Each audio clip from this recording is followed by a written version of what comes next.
on today's video, I'm going to go over manifestation and how, well, eventually practicing the craft or practicing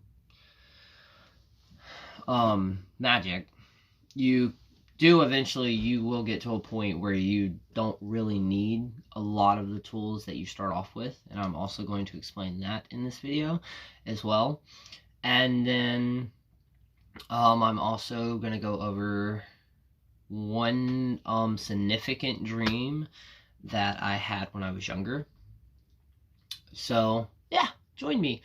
With manifestation, or most people would be like, well, what is manifestation?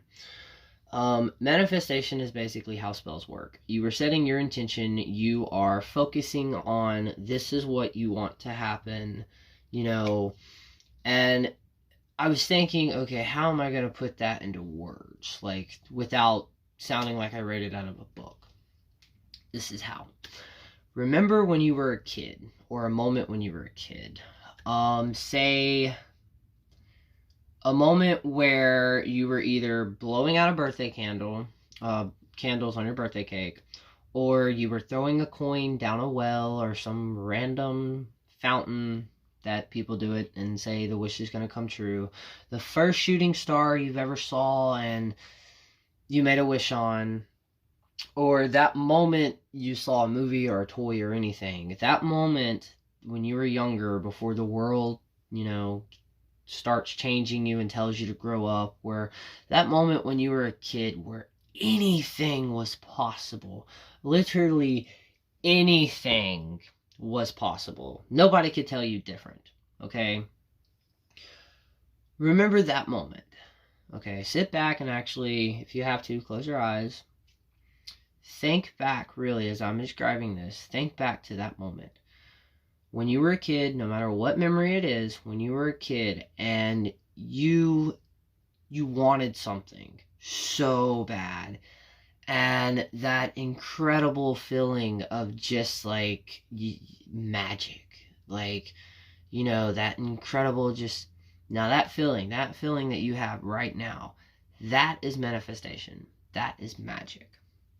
Okay, that is literally the truest and the easiest way that I could get somebody to understand what magic is and what manifestation is. Now, with that, what happens is, and this also ties in with psychic abilities, which we're all psychic. Everybody on this earth is born with the abilities that mediums, psychics, clairvoyants, we all have them. Some people are born with just the innate ability to, that they never go away. Or, that they're sensitive than others, basically. But everybody at the end of the day can either see ghosts, feel energy, feel spirits. It's all in the way our minds are. When we were a kid, and the reason a lot of people, especially to this day, especially in this day and age, a lot of people speculate that some of the imaginary friends that we had when we were all kids wasn't really imaginary.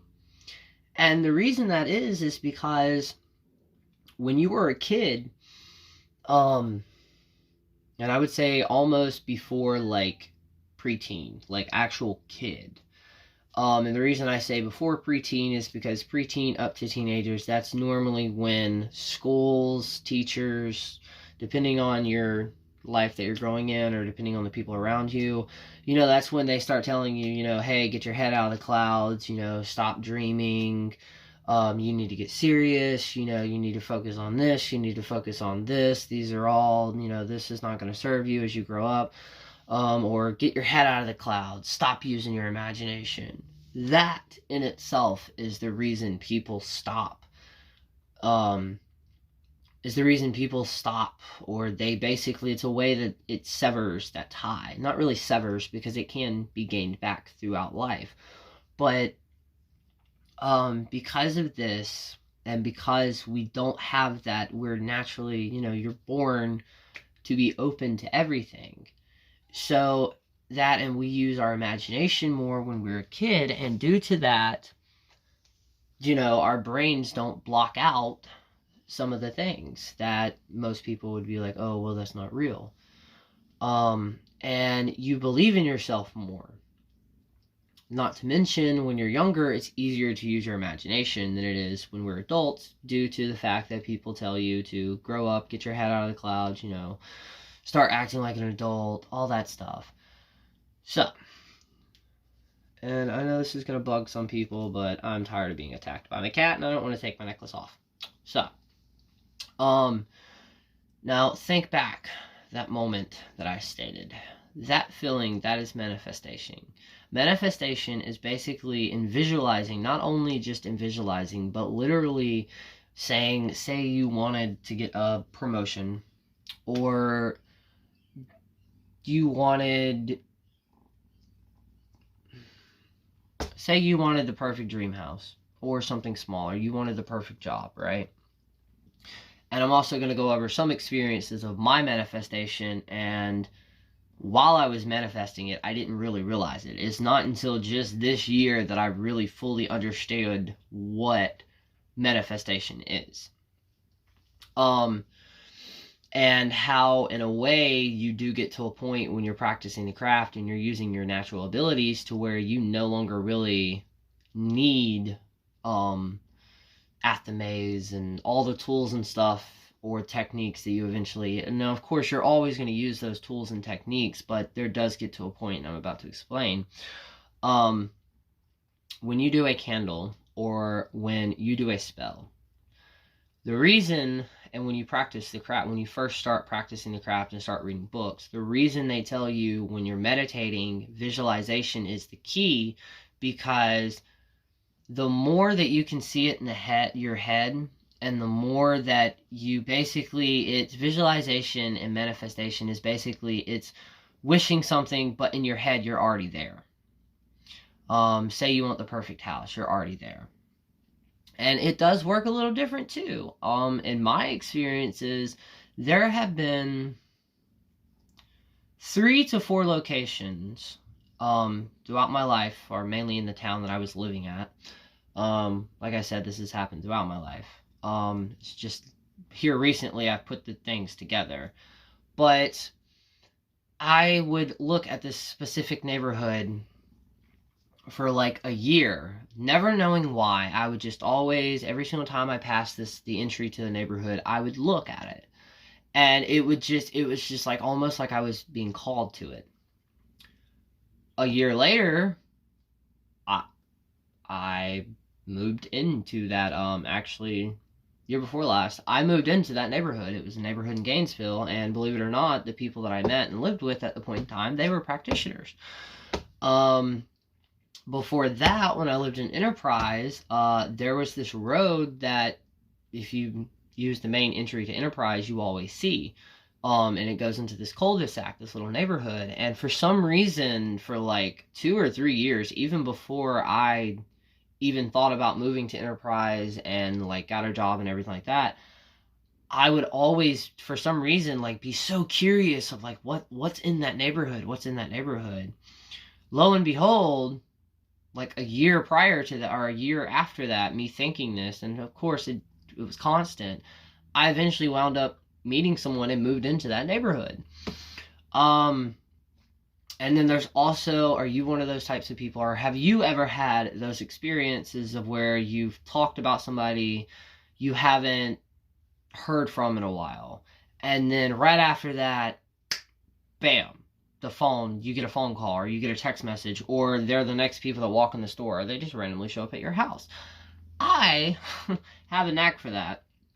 Literally, I can speak someone into existence, is what my partner tells me I do. And it can be a person that we used to hang out with and we have not seen for like a year and a half, haven't spoken to, haven't heard anything of, and literally right after I speak that, probably it can be, normally, and how it's been, it's literally been like either the prior day or a few hours later, or a couple minutes later actually, and then bam, that person shows up or contacts us. And I've done it with multiple other things about life. And what this is basically its manifestation, its intentions. And the reason when starting the craft, they say that you need all the tools, which you do. It all helps you use your imagination and use your intent and manifestation. Now, the reason I brought up the whole when you were a little kid thing is the next time, or when you get through with this video, the next time you get a chance, and do a simple wish spell. Get some type of candle, and as you're holding that candle, think on.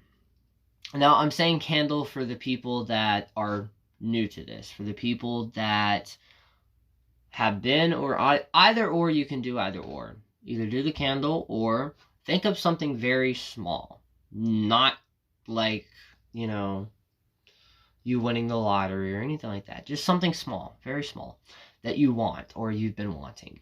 And think about it, and think about it, and think about it. And when you're thinking about it, also, not only just picture in your head it coming to you or you receiving it, also try to think about ways or think about the possibilities of it getting to you. See, with my magic, when I would do money spells, or I don't know, spells to find that perfect object, not an object that I lost, but the perfect object that I need, or for a situation to happen, I would always just focus on it happening, like me picturing that moment right then and there, it actually happening. That is manifestation. You are pre-planning the future in a way. But the funny thing is, what I learned from that was, when you're doing a spell using candles and stuff, or just not having, just kind of thinking about it so much it just happens, and that's going to be another part of this, but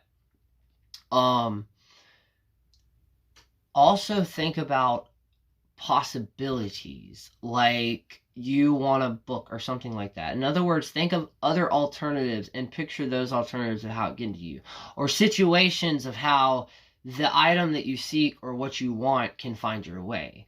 When you're doing spell work, don't always just focus on the end goal. Basically, it's almost like writing a book, not so, or making a character. The more detail you put into your thoughts and you visualizing it in the head, the more detail it is, the easier it is to come true. Now, with that, try to reconnect to that inner child. With me, and true enough, I have realized myself within the past, probably, honestly, since like 23, I have lost my Peter Pan complex. But at one point in time, and I still do, I have my moments to where I'm very, very in touch with my inner child. And when I was 13 and had my first psych evaluation, that was literally the only thing he said. I was not diagnosed with bipolar,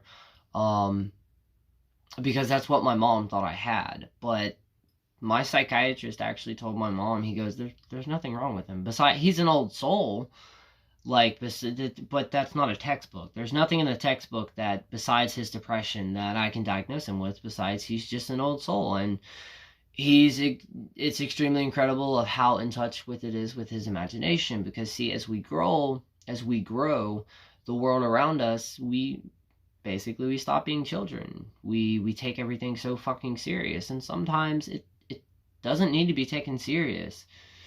Sometimes it does need that like kid mentality of, no, you're wrong, don't tell me this can't happen, I'm gonna show you it's gonna happen.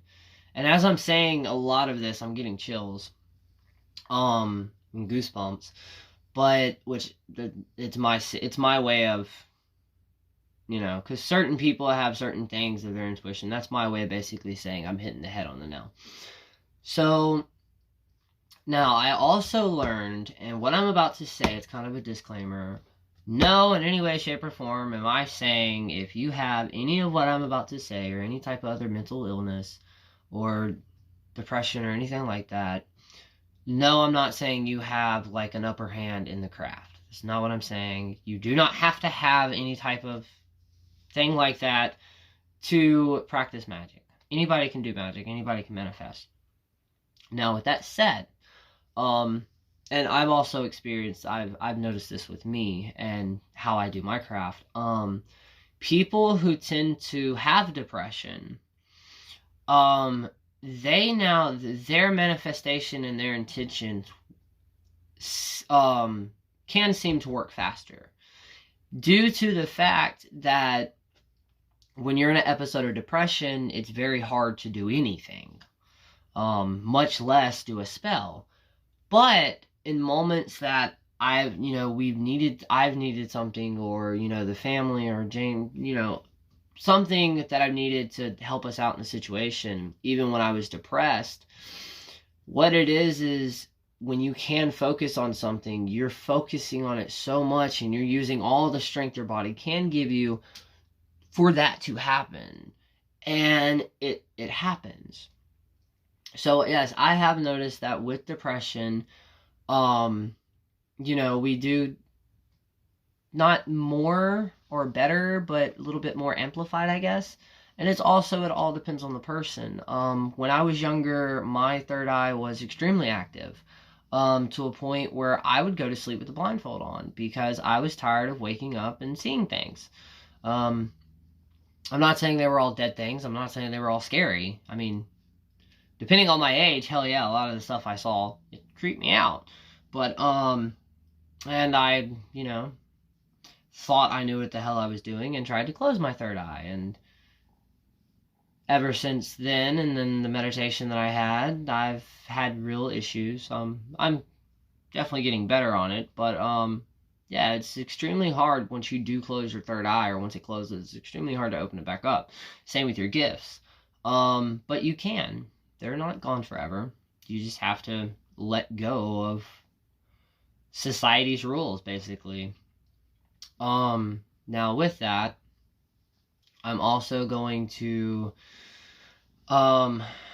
transition into, dreams, which dreams in a way also manifestations. It goes into that, and premonitions and stuff. I don't like really using the word premonition. I know I have to stop saying in all my videos. I'm not going to tell you the phrase that I use, because the phrase that I use for moments where I experiencing something and then I recall dreaming it, it goes, the word and how I'm using the word is technically incorrect, but it's just my definition. Anyways, see, I'm trying to think of the year and how old I was. I was probably, I want to say I was about 10 or 11. Don't quote me on that.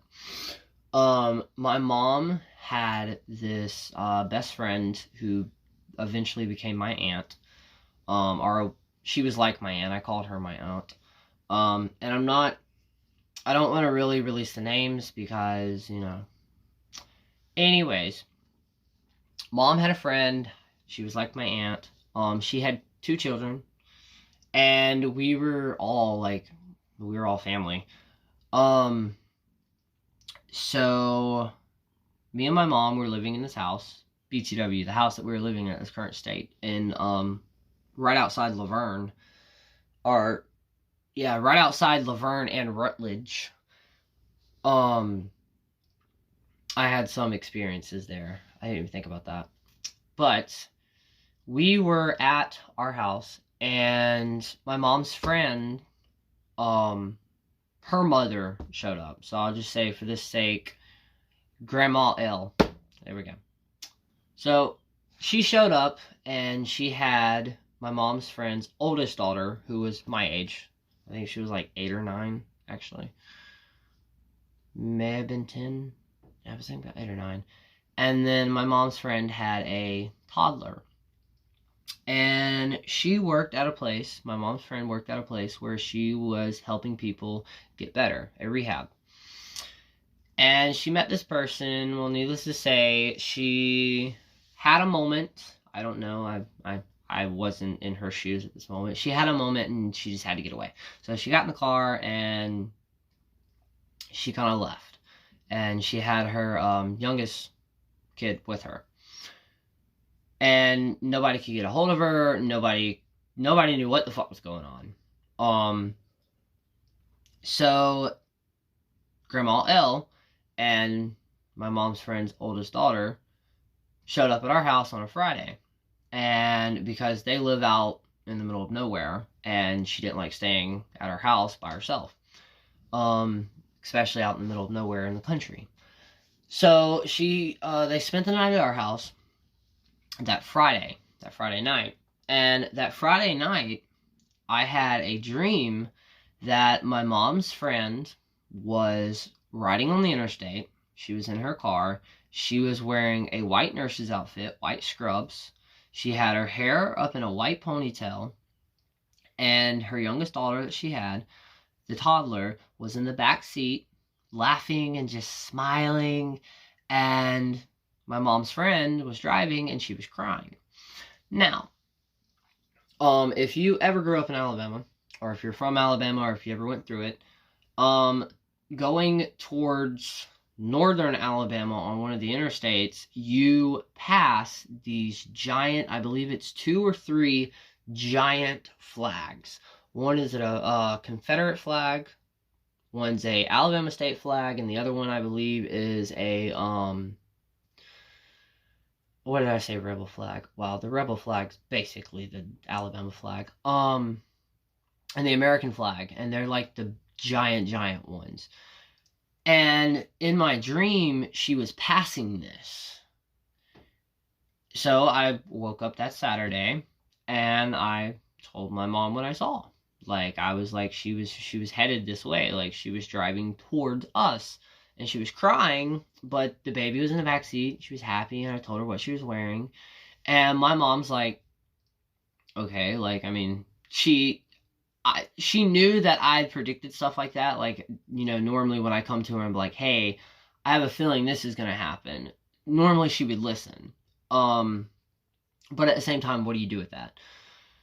You know, you can't go and tell everybody, hey, well, my 10-year-old, you know, told me that she'll be home soon. Yeah, nothing to worry about. Anyways, so that Saturday, later that Saturday afternoon, we went to Grandma L's house, my mom's friend's mother's house, because she had to get back to her house, and she still didn't want to be out there alone with her and her oldest granddaughter.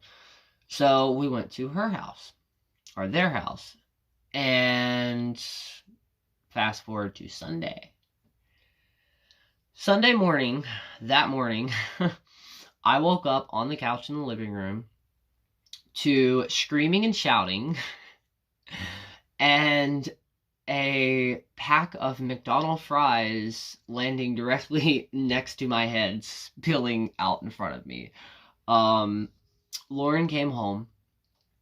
Nobody got hurt or anything, but Lauren came home, and when I opened my eyes, she was sitting in the recliner in the living room wearing the exact thing down to the T. She was wearing a white nurse's uniform, white scrubs. She had her hair up in a white ponytail, and the scrunchie was one of those, like, big bulky ones, but it was white. And she had white shoes on, and honestly, I almost started crying because I was just so glad that she was back, because we didn't know what was going on and everything. Now that same dream, not same dream, but same type of dream with her and this person, it happened again a little bit later on.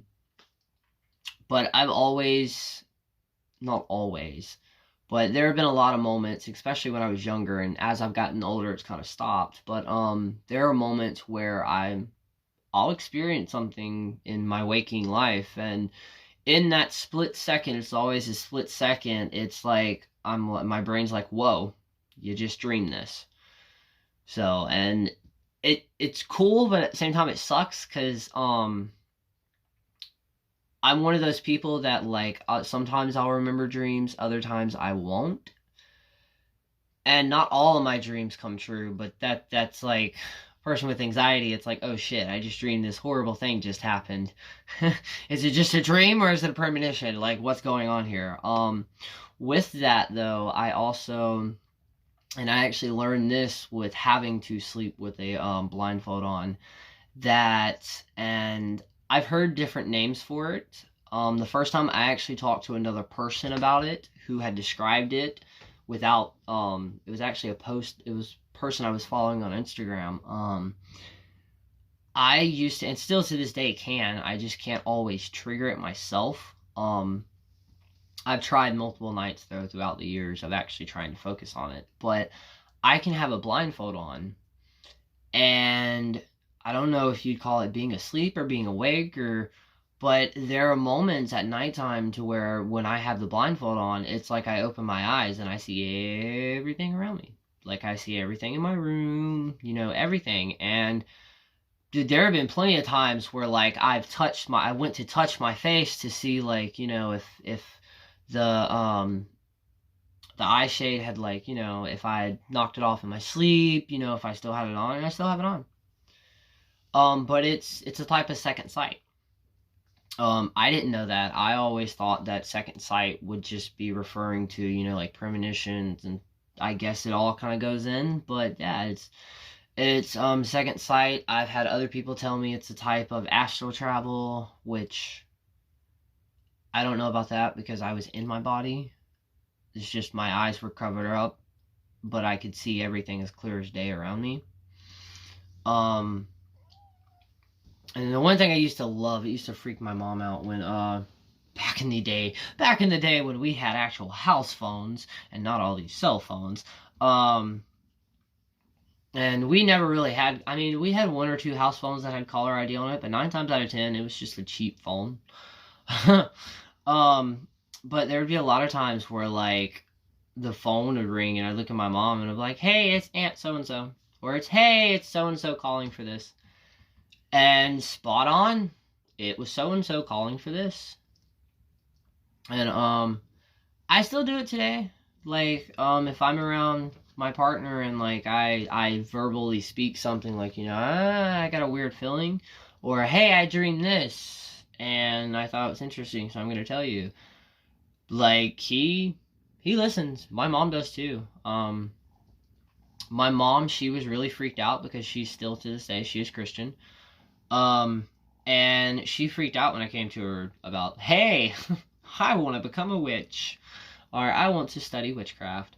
That goes into another video though, but, she's more comfortable with it now. Like, I can have multiple conversations with her, and then, every now and then I'll, like, if she comes across something or something like that, she'll ask me, or she'll be like, hey, so I came across this today, or, I've been actually here recently, I've been telling her about the planets going in retrograde. She loves it. There's another thing I was going to do. Slipped my mind. I guess it's not important. But, that's what I did. Manifestation, psychic abilities, and stuff like that. I do believe it is inherited. It can be. Again, everybody has it, but there are also certain people, or for some reason there are certain people in certain families that they're just a little bit more brighter, I would say, instead of like dimmer. I don't know how to word that without people taking it wrong.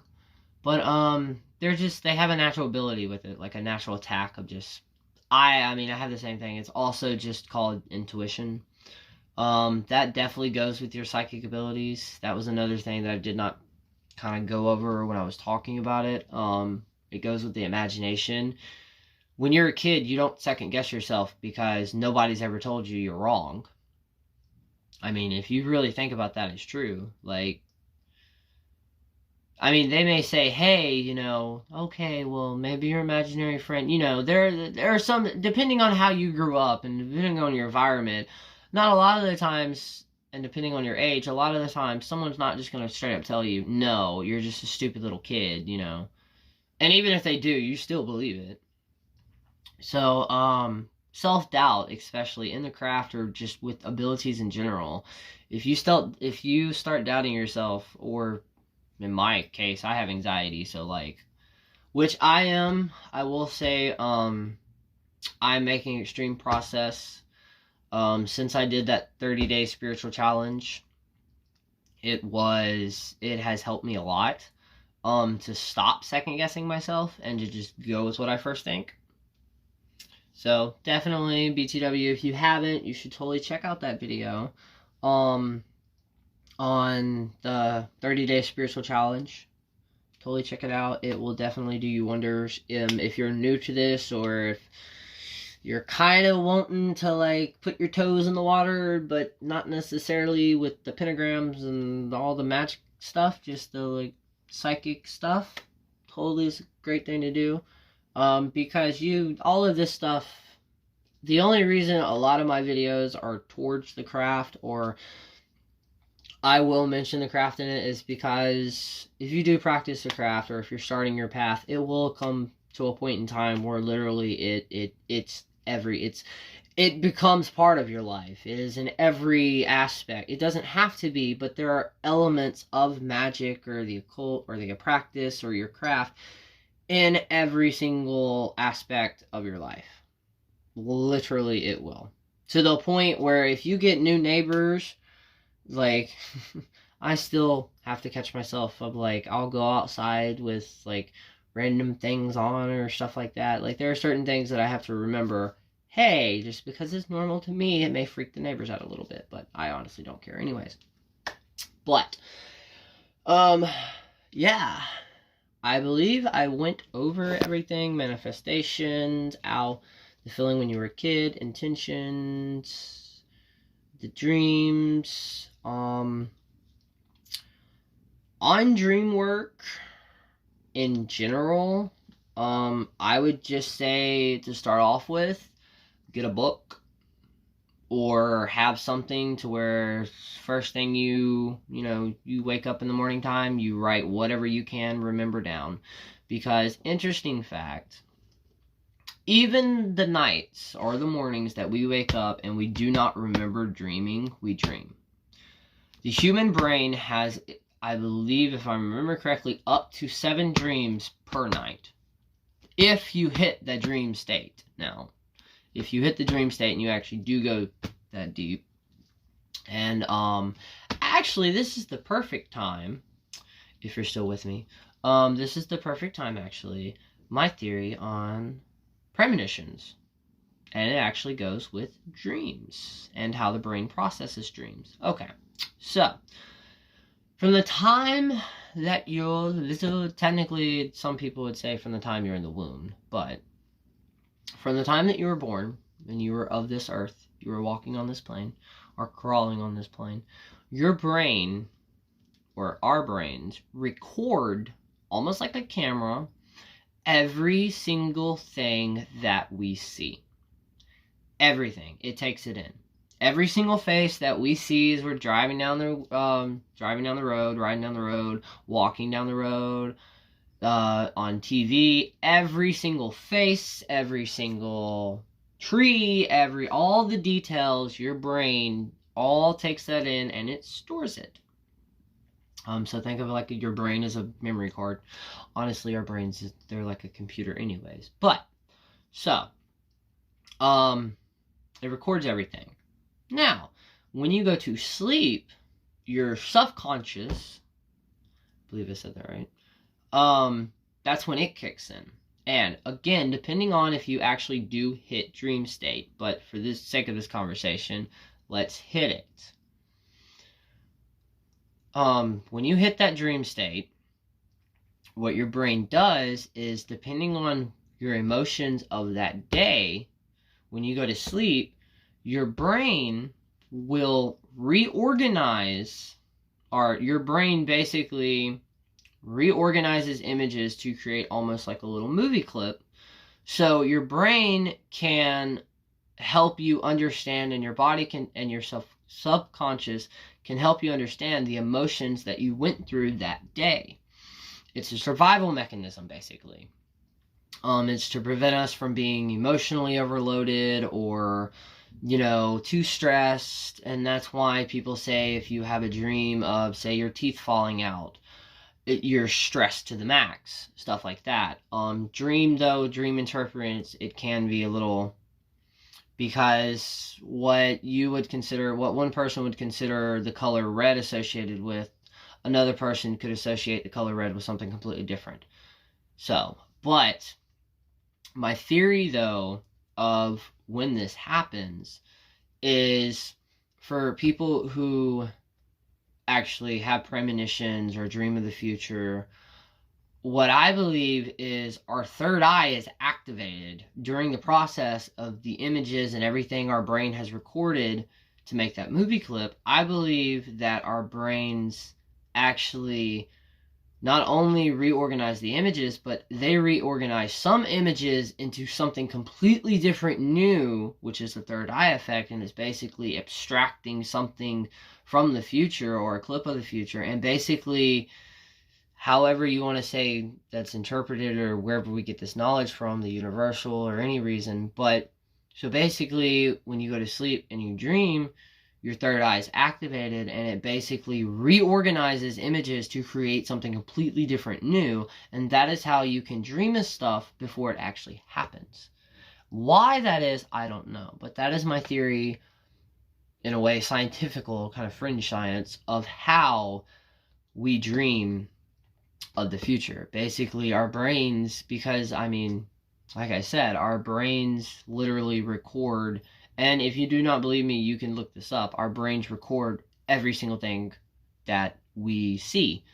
So when we go to sleep, some of the dream worlds and stuff like that, our brains legit made that out of stuff that we've seen throughout our lives. So why can't it basically recreate something that, again, the pineal gland and the third eye kick in, and bam, you dream of the future. So, I hope you liked this video. And I'm hoping to get more organized in some of my videos. But again, I'm still all fairly new to this. So to all the people that have subscribed, thank you so much. To all the people that do stumble upon this video, and to everybody, you know, drop me comments. Tell me your opinions. You know, I want to hear them. So yeah, until then, I hope that y'all have an amazing day or night or evening or whatever it is when you're watching this.